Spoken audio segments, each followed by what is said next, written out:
नमस्कार प्यारे मित्रों, आप लोग कैसे हैं। आई होप कि आप लोग अच्छे होंगे और आपकी पढ़ाई बेहतर चल रही होगी और आप लोग अपने जीवन को बेहतर बनाने के लिए थक प्रयास कर रहे होंगे। और प्यारे मित्रों, आज हम आपके लिए एक बेहतरीन सेशन लेकर आए हैं। जैसा कि आपको सामने से व्हाइट बोर्ड पर दिख रहा होगा, भारत का संवैधानिक विकास। जी हाँ, भारत का संवैधानिक विकास कहां से होता है और इसकी शुरुआत कहां से होती है, इन सारे टॉपिक्स को लेकर आज हम आपके लिए एक बेहतरीन क्लास देने वाले हैं। और आप लोग इस क्लास को देखिएगा। भारत में ईस्ट इंडिया कंपनी की स्थापना कब होती है, कैसे होती है, भारत के संविधान की विकास की सीढ़ियां कहां से प्रारंभ होती है, अर्थात जब भारत के अंदर संविधान लागू नहीं हुआ था उससे पहले भारत का जो कानून था, कानून व्यवस्था थी, वो किस आधार पर चल रही थी। मेरा आज का ये टॉपिक है भारत के अंदर चार्टर अधिनियम कब कब कौन कौन से चार्टर अधिनियम पारित किए गए हैं। उन सारे चार्टर को आप एक एक पॉइंट टू पॉइंट के माध्यम से आप देखिएगा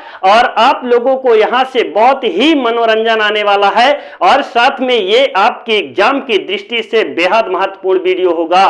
प्यारे मित्रों, आप लोग इस सेशन को देखिएगा और सेशन देखने के बाद यदि आपको पसंद आता है तो लाइक शेयर कमेंट करना कृपया भूलिएगा नहीं और अधिक से अधिक लोगों के बीच में शेयर कीजिएगा।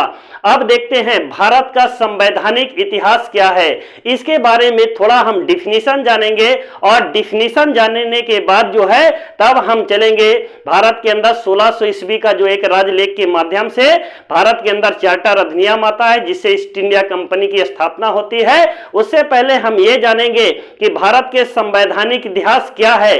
तो याद रखना, भारत का जो संवैधानिक इतिहास है ये बहुत लंबा इतिहास है। हम इसको ये नहीं बोल सकते हैं कि भारत का संविधान इस दिन से प्रारंभ हुआ है बनना। याद रखना, हम आपको यह बताना चाहते हैं भारत के संवैधानिक विकास की बात करें तो याद रखना ईस्ट इंडिया कंपनी की स्थापना के साथ ही भारत का संवैधानिक जो इतिहास है वहां से प्रारंभ होता है।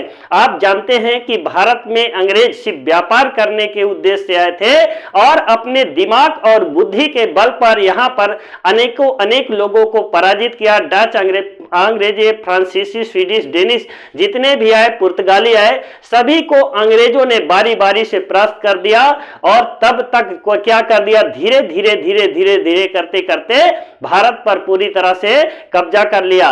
और प्यारे मित्रों, आज मेरा सेशन ये है कि आपको सामने से दिख रहा होगा ईस्ट इंडिया कंपनी के बारे में बताएंगे, तत्पश्चात रेगुलेटिंग एक्ट को बताएंगे और उसी के बीच में आपको बताने वाले हैं कि 1726 का चार्टर अधिनियम, इस चार्टर अधिनियम के माध्यम से भारत के अंदर में क्या संवैधानिक विकास या इतिहास की क्या बातें की गई है, उन सारे माध्यम को देखिएगा और आप यहां से बहुत ही बेहतरीन प्रश्न बनते हैं प्यारे मित्रों। तो चलिए हम समय को ना गवाते हुए अपने मंजिल की ओर चलते हैं, मंजिल की खोपड़ी में आग लगाने के लिए चलते हैं। सबसे पहले तो ये देखेंगे हम ईस्ट इंडिया कंपनी के बारे में। जी हां, भारत के अंदर ईस्ट इंडिया कंपनी की स्थापना किस राजलेख के माध्यम से किया गया है, इन सारे पॉइंट को देखेंगे।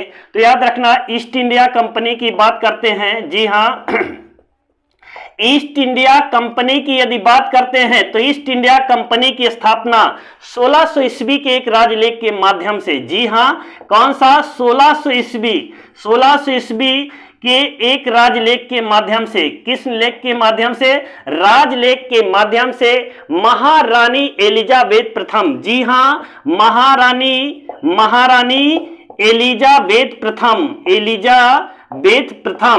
याद रखना, इस सारे पॉइंट को आप ध्यान में रखिएगा। जब भारत के अंदर ईस्ट इंडिया कंपनी व्यापार करने के उद्देश्य से आती है तो याद रखना एक 1600 ईस्वी का एक राजलेख के माध्यम से उसे भारत के अंदर भेजा गया है और उस समय ब्रिटेन की महारानी कौन थी, एलिजाबेथ प्रथम। एलिजाबेथ प्रथम ने 15 वर्षों का एक व्यापार अधिकार पत्र पर हस्ताक्षर करके भारत भेजा था। कितने पर, 15 वर्षों के लिए। जी हां, 15 वर्षों के लिए व्यापार पत्र पर हस्ताक्षर करके, जी हां, हस्ताक्षर करके भारत भेजा था। इस सारे पॉइंट को आप ध्यान में रखिएगा, हस्ताक्षर करके जो है भारत भेजा था। आप भारत जाइए, व्यापार करिए। और याद रखना ईस्ट इंडिया कंपनी पर नियंत्रण स्थापित करने के लिए, जैसे ही भारत के अंदर ईस्ट इंडिया कंपनी आती है तो याद रखना इन कंपनियों पर अपना नियंत्रण स्थापित करने के लिए 24 सदस्यों का एक बोर्ड बनाया। जी हां, कितने सदस्य थे? 24 सदस्य थे। 24 सदस्यों का एक बोर्ड बनाया। जी हां, क्या बना दिया? एक बोर्ड बना दिया। और ये बोर्ड का काम क्या होता था प्यारे मित्रों, इस सारे पॉइंट को आप ध्यान में रखिए कि ईस्ट इंडिया कंपनी का जो शासन था उस शासन व्यवस्था को देखने का कार्य कौन करता था?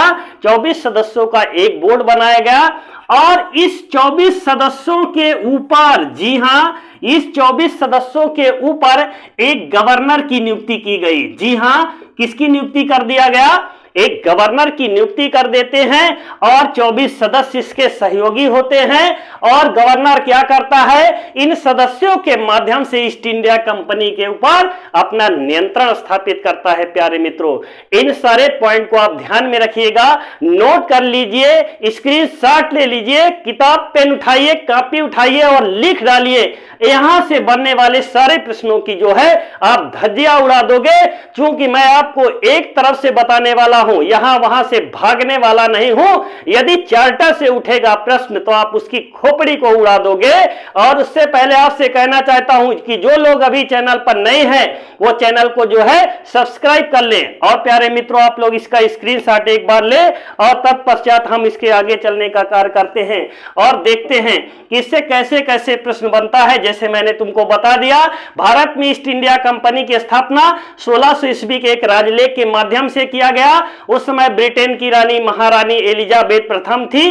15 वर्षों के लिए अधिकार पत्र पर हस्ताक्षर करके जो है व्यापार करने के उद्देश्य से भारत भेजा था और इन पूरी कंपनियों पर नियंत्रण स्थापित करने के लिए 24 सदस्यों का एक बोर्ड बनाया गया और इस बोर्ड के ऊपर एक गवर्नर की नियुक्ति की गई और गवर्नर के अधीन ये सारी कंपनियां काम करती थी। और ये गवर्नर किसके अधीन होता था प्यारे मित्रों? तो याद रखना, ये ब्रिटिश सरकार के अधीन कार्य करता था। जी हां, इंग्लैंड सरकार के अधीन ये गवर्नर कार्य करता था और गवर्नर के माध्यम से ये सारी कंपनियों पर नियंत्रण करने का कार्य किया जाता था। और प्यारे मित्रों, आई होप कि आपको ये बातें समझ में आ गई होगी और ईस्ट इंडिया कंपनी से बनने वाले सारे प्रश्नों की धज्जियां उड़ा दोगे। तो चलिए प्यारे मित्रों, हम इसको समाप्त करते हैं और इसके बाद अब अगला क्या देखते हैं? अगले पॉइंट पर ये देखते हैं कि 1726 चार्टर अधिनियम के बारे में पढ़ेंगे। क्या है 1726? तब उसके बाद में कहां तक जाएंगे? तब उसके बाद रेगुलेटिंग एक्ट पर आएंगे, जहां से लोग पढ़ाना प्रारंभ करते हैं। हम उससे पहले आपको पढ़ाना चाहते हैं, इसका जड़ बताना चाहते हैं कि आखिर कारण क्या था, उस कारण पर हम जानना चाहते हैं। अब ये जानेंगे 1726 के बारे में। जी हां, 1726 ईस्वी का चार्टर अधिनियम, 1726 ईस्वी का चार्टर अधिनियम। जी हां, इन सारे पॉइंट को आप ध्यान में रखिएगा। याद रखना, 1726 का चार्टर अधिनियम, 1726 का चार्टर अधिनियम के बारे में पढ़िएगा। आखिर 1726 का चार्टर अधिनियम किस लिए लाया गया, किस लिए, इसका कारण क्या है? तो याद रखना, इस अधिनियम के द्वारा कलकत्ता, जी हां, कलकत्ता, मुंबई और मद्रास, जी हां, ये 3 प्रेसिडेंसियां थी। प्रेसिडेंसियों का मतलब यह है कि जिस पर अंग्रेजों का अधिकार था वो प्रेसिडेंसियां, जी हां, इन प्रेसिडेंसियां कौन कौन थी? कलकत्ता था, इसका मतलब बंगाल, कलकत्ता का मतलब बंगाल। आप इसको, जी हां, इसको पॉइंट में आप रखिएगा, कलकत्ता का मतलब बंगाल, बंगाल में ही कलकत्ता है। तो याद रखना, कलकत्ता, मुंबई और मद्रास, ये 3 प्रेसिडेंसियां थी। इन 3 प्रेसिडेंसियों पर क्या होता था? गवर्नर। जी हां, यहां पर कौन कौन होते थे? यहां पे गवर्नर की जो नियुक्ति की जाती थी। इस चार्टर अधिनियम के द्वारा कलकत्ता, मुंबई और मद्रास तीनों प्रेसिडेंसियों के राज्यपाल, गवर्नर का मतलब होता है राज्यपाल, जी हां, इसका मतलब क्या होता है? राज्यपाल होता है। और याद रखना, ये तीनों प्रेसिडेंसियों के जो राज्यपाल थे, इसको कानून बनाने की शक्ति प्राप्त हो जाती है। क्या प्राप्त हो जाता है? कानून बनाने की शक्ति प्राप्त हो जाती है, कानून बनाने की शक्ति प्राप्त हो जाती है प्यारे मित्रों, किस चार्टर अधिनियम के द्वारा? तो याद रखना 1726 राजलेख के माध्यम से या चार्टर अधिनियम के माध्यम से कलकत्ता, मुंबई और मद्रास तीनों प्रेसिडेंसियों के जो राज्यपाल थे उनको जो है कानून बनाने की शक्ति प्राप्त हो जाती है। क्या इससे पहले शक्ति कहां से निहित होती थी या यहां से पहले शक्ति कहां से प्राप्त करते थे? तो याद रखना इससे पहले यह शक्ति इंग्लैंड के द्वारा चलती थी। किसके द्वारा? इंग्लैंड के माध्यम से। जी हां, इंग्लैंड सरकार के माध्यम से यह चलने का कार्य करती थी। याद रखना इन सारे पॉइंट को। लेकिन कानून बनाने की शक्ति 1726 राजलेख के माध्यम से, याद रखना, गवर्नर को जो है कानून बनाने की शक्ति प्राप्त हो जाती है प्यारे मित्रों। अब इसके आगे हम चलते हैं और देखते हैं 1773 का रेगुलेटिंग एक्ट, जहां से लोग जो है पढ़ाना प्रारंभ करते हैं। मैंने ये 2 पॉइंट आपको इसलिए बता दिया कि आपसे कोई भी पूछे कि भारत के अंदर ईस्ट इंडिया कंपनी की स्थापना किस राजलेख के माध्यम से किया गया, तो आप उसको तुरंत आंसर दे 1600 ईस्वी के एक राजलेख के माध्यम से। अगर यह पूछा जाए कि कलकत्ता, मुंबई और मद्रास प्रेसिडेंसियों के राज्यपाल को कानून बनाने की शक्ति किस चार्टर अधिनियम के द्वारा, तो 1726 चार्टर अधिनियम के द्वारा प्राप्त हुई। अब चलते हैं 1773 के बारे में। जी हां, 1773 का चार्टर अधिनियम, 1773 का चार्टर अधिनियम, इन सारे पॉइंट को ध्यान में रखिएगा। 1773 का चार्टर अधिनियम, इन सारे पॉइंट को ध्यान में रखिएगा। अगर हम 1773 के रेगुलेटिंग एक्ट की बात करें तो याद रखना 1773 का जो रेगुलेटिंग एक्ट आया था, रेगुलेटिंग एक्ट 1773 का जो रेगुलेटिंग एक्ट आया था, इसको तत्कालीन ब्रिटिश प्रधानमंत्री लॉर्ड नॉर्थ के द्वारा एक गुप्त समिति के सिफारिश पर पारित किया गया था। जी हां, उस समय ब्रिटेन का प्रधानमंत्री कौन था? लॉर्ड नॉर्थ के द्वारा एक गुप्त समिति के सिफारिश पर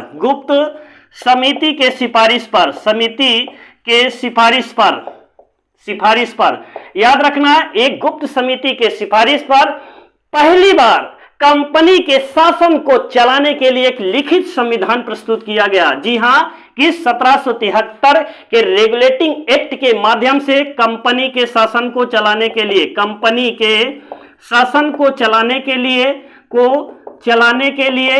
लिखित संविधान प्रस्तुत किया गया। लिखित संविधान, जी हां, लिखित संविधान प्रस्तुत किया गया।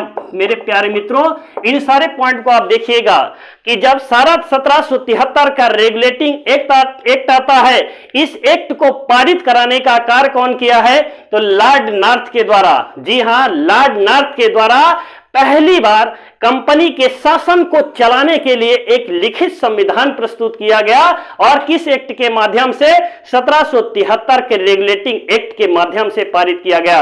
और इसके अगले पॉइंट पर चलते हैं और मेरे प्यारे मित्रों, आप लोग इसका स्क्रीनशॉट लें और इसके आगे हम चलते हैं और देखते हैं कि आप लोगों को यहां से कैसे कैसे प्रश्न बनते हैं। अब 1773 का जो रेगुलेटिंग एक्ट है, इसकी क्या विशेषता थी, उन विशेषता के बारे में बात करेंगे। जी हां, 1773 की विशेषता के बारे में बात करेंगे।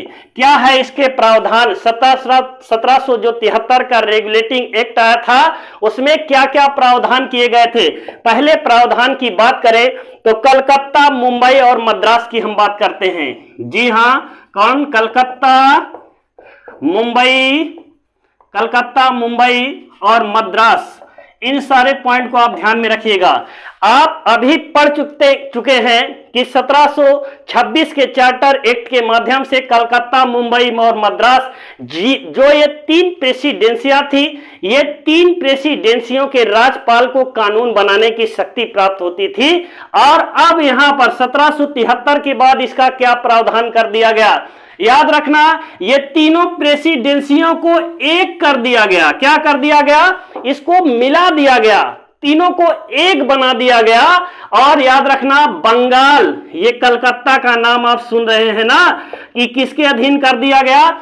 मुंबई, मद्रास और कलकत्ता तीनों को मिला दिया गया और किसके अधीन कर दिया गया? बंगाल के अधीन कर दिया जाता है।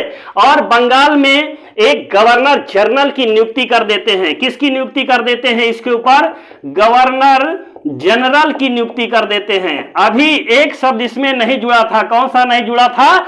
जनरल नहीं जुड़ा था। अभी सिर्फ क्या होता था? गवर्नर होते थे। और जैसे ही 1773 का रेगुलेटिंग एक्ट आता है, कलकत्ता और मुंबई, मद्रास तीनों को मिला दिया जाता है, एक कर दिया जाता है और बंगाल के अधीन कर दिया जाता है और बंगाल में एक गवर्नर जनरल की नियुक्ति कर देते हैं। अब क्या करेगा? ये गवर्नर जनरल तीनों के लिए कानून बनाएगा। जी हां, अभी जैसे अलग अलग कानून बनाते थे, लेकिन अब क्या होगा? अब ये तीनों के लिए कानून बनाने का कार्य कहां से होगा? तो याद रखना, बंगाल से होगा। और इसका प्रमुख कौन हो जाएगा? गवर्नर जनरल हो जाएगा। ये इसकी पहली विशेषता है।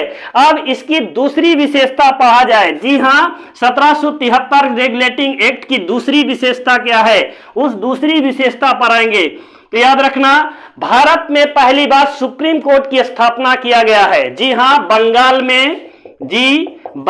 में पहली बार सुप्रीम कोर्ट की स्थापना, सुप्रीम कोर्ट की स्थापना 1774 ईस्वी में। और अगर एक्ट आएगा तो 1773 का रेगुलेटिंग एक्ट के माध्यम से बंगाल में पहली बार सुप्रीम कोर्ट की स्थापना किया गया 1774 ईस्वी में। इसका मुख्य न्यायाधीश किसको बनाया गया? जी हां, जब भारत के अंदर बंगाल में पहली बार सुप्रीम कोर्ट की स्थापना होती है तो उसका मुख्य न्यायाधीश किसको बनाया गया? सर एलिजाह एम्पे को बनाया गया था। सर एलिजाह एम्पे को बनाया गया था। और 3 इसके सहयोगी कौन थे? जी हां, इसके 3 सहयोगी का नाम लिखिएगा। एक का नाम था चेम्बर। जी हां, चेम्बर। दूसरे का नाम क्या था? हायड। जी हां, और तीसरे का नाम क्या था? लेमेस्टियर। इन सारे पॉइंट को आप ध्यान में रखिएगा। एक का नाम चेम्बर, दूसरे का नाम हायड, तीसरे का नाम क्या था? लेमेस्टियर। और आपकी जानकारी के लिए यह बताना चाहता हूं, इस कोर्ट में सिर्फ उसी की सुनवाई होती थी जब दोनों पक्ष राजी होते थे, तभी इस कोर्ट में सुनवाई होती थी। प्यारे मित्रों, इन सारे पॉइंट को आप ध्यान में रखिएगा। इस कोर्ट में किसकी सुनवाई होती थी? जब दोनों पक्ष राजी होते थे तब वहां पर इसकी सुनवाई होती थी। उससे पहले यहां पर सुनवाई नहीं होती थी। और याद रखना, अब इसकी तीसरी विशेषता बताते हैं। जी हां, 1773 के रेगुलेटिंग एक्ट की तीसरी विशेषता जानिए। क्या है इसकी जो तीसरी विशेषता है? तो याद रखना, इसकी हम तीसरी विशेषता जो बताने जा रहे हैं उन सारे पॉइंट को ध्यान में रखिएगा। Board of director. जी हां, तीसरी विशेषता ध्यान में रखिए। तीसरी विशेषता क्या है? Board of director. Board of डायरेक्टरों की कार्य अवधि 1 वर्ष के स्थान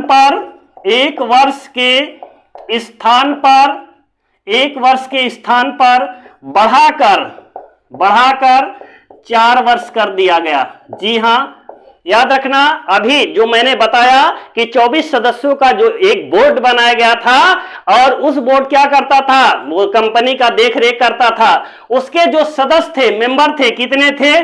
24 सदस्य थे, जैसा कि अभी बता चुका हूं। इन 24 सदस्यों का जो कार्यकाल होता था पहले कितना होता था? 1 वर्ष का होता था। जी हां, कितना होता था? 1 वर्ष का होता था। लेकिन जैसे ही 1773 का रेगुलेटिंग एक्ट आता है, 1 वर्ष के आगे बढ़ाकर इसको कितना वर्ष कर दिया गया है? 4 वर्ष। और इसके चौथाई सदस्य, याद रखना, इनका कार्यकाल कितना कर दिया गया है? 4 वर्ष कर दिया गया है। और आपकी जानकारी के लिए बता देना चाहता हूं, किसके 1 चौथाई सदस्य प्रतिवर्ष अवकाश ग्रहण करते थे। प्रतिवर्ष। जी हां, 1 चौथाई, 6 चौको 24, यानी किसी प्रकार सर्कल चलता था। 6 चौको 24 चलता था और उतने ही सदस्य रखे जाते थे। और इन सदस्यों को रखने का कार्य कौन करता था? ब्रिटेन की सरकार करती थी। जी हां, कौन करता था? ब्रिटेन की सरकार करती थी। और इन सारे पॉइंटों को आप जो है एक एक करके, मैं आशा करता हूं कि आप सभी समझ गए होंगे। और प्यारे मित्रों, आप लोगों को चार्टर से आने वाले जो प्रश्न हैं, एक एक करके पूरे आपको चार्टर अधिनियम बताएंगे। वह चाहे 1813 चार्टर अधिनियम हो, 1784 का पिट्स इंडिया एक्ट हो, चाहे 1861 का चार्टर अधिनियम हो, चाहे 1858 का चार्टर अधिनियम हो, एक एक करके आपके सामने पूरा चिट्ठा खोल कर रख दूंगा। अगर आप भी नौकरी पाना चाहते हैं तो आप अपने खून के अंदर उबाल लाइए, जुनून पैदा करिए, संघर्ष करिए और पसीने में तपिए, तब आपको जाकर के नौकरी नसीब होगी। क्योंकि याद रखना मेरे प्यारे मित्रों, जो संघर्ष करता है वही आज दिन सफल होता है। क्योंकि संघर्ष करने वाले ही गिरते हैं नीचे और संघर्ष करने वाले ही उठकर फिर से दोबारा पुनः उछाल लगाते हैं, अपने मंजिल तक पहुंचते हैं। आई होप कि आप लोग मेरी बात को समझ गए होंगे और आज की क्लास को विराम करते हैं। जय हिंद, जय भारत।